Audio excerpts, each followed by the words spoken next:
కృష్ణ హరే కృష్ణ హరే. అందమైన బాల్యాన్ని అనుభవించిన గోపాలుడు భూపాలుడై కురుక్షేత్ర సంగ్రామంలో విజయానికి జీవన సంగ్రామ విజయ రహస్యాలు బోధించాడు. గీతాచార్యుడై విశ్వ సాహిత్యంలో స్థానం సంపాదించుకున్నాడు.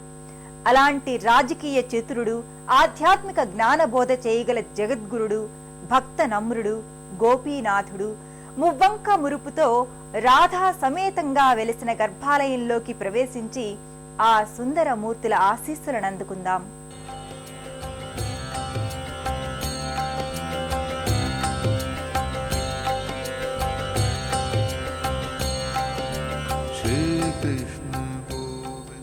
రాధా గోపీనాథ ఆలయ ద్వారాలు తెరుచుకున్నప్పుడు అమరలోక దృశ్యమే కనుల ముందు కనపడినంత దివ్యంగా ఉంటుంది.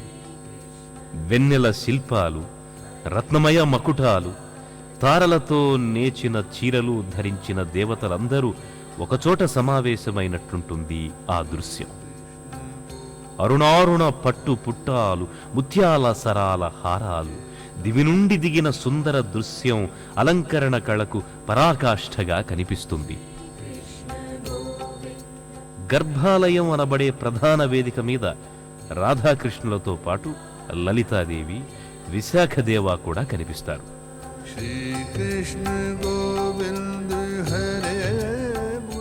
శ్రీశ్రీ నిత్యగౌరీ చంద్రులు ఒకవైపు, గోవర్ధనగిరి నెత్తిన గోపాలుడు మరొక వైపు ఉంటారు.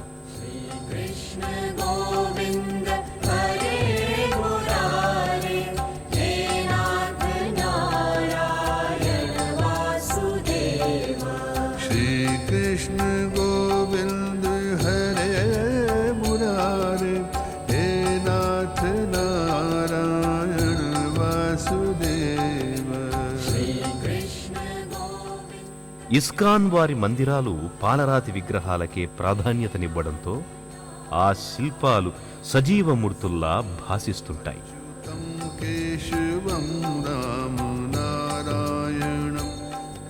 కృష్ణ భక్తులందరూ హరే కృష్ణ మంత్రకీర్తనతో, లయబద్ధ పాద విన్యాసంతో, చేతులు పైకెత్తి శరణాగతి భంగిమలో తన్మయత్వంతో ప్రార్థిస్తారు.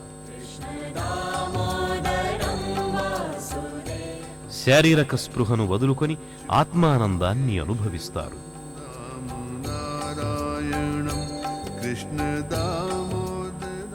ఇస్కాన్ సంస్థలోని కృష్ణ భక్తులందరూ చేతి సంచిలోని తులసిమాల 108 పూసల్ని లెక్కబెడుతూ 108 సార్లు ఒక ఆవృతంగా శక్తి కొద్దీ జపిస్తుంటారు.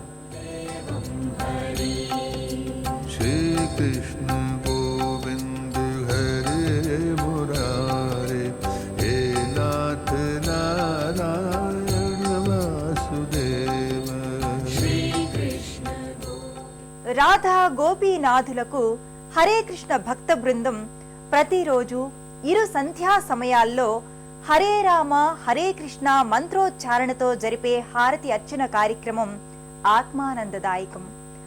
వ్యక్తిగతంగా చేసే మంత్రోచ్చారణను జపం అంటారు. సామూహికంగా కలిసి చేసే మంత్రోచ్చారణను కీర్తన అంటారు. ఈ సంధ్యా సమయార్చనలో మధుర పదార్థాల్ని నివేదించటాన్ని భోగహారతి అంటారు. ప్రతిరోజు సాయంకాలం 7 గంటలకు గౌరహారతి అని పిలువబడే సంధ్యాహారతి ఉంటుంది.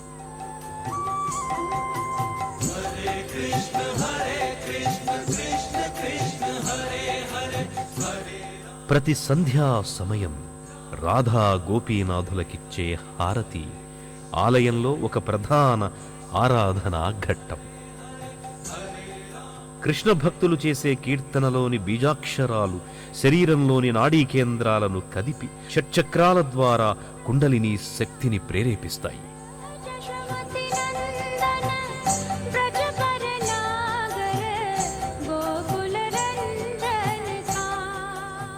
పరిమళ వస్త్రం చాలనం నుండి వెలువడే గాలి నరాలకు ఉత్తేజాన్నందిస్తుంది.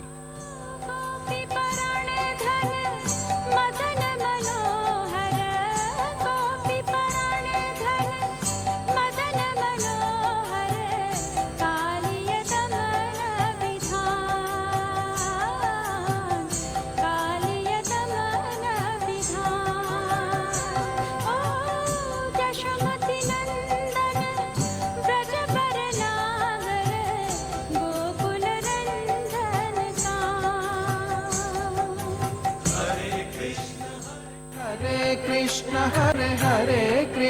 హరే కృష్ణ హరే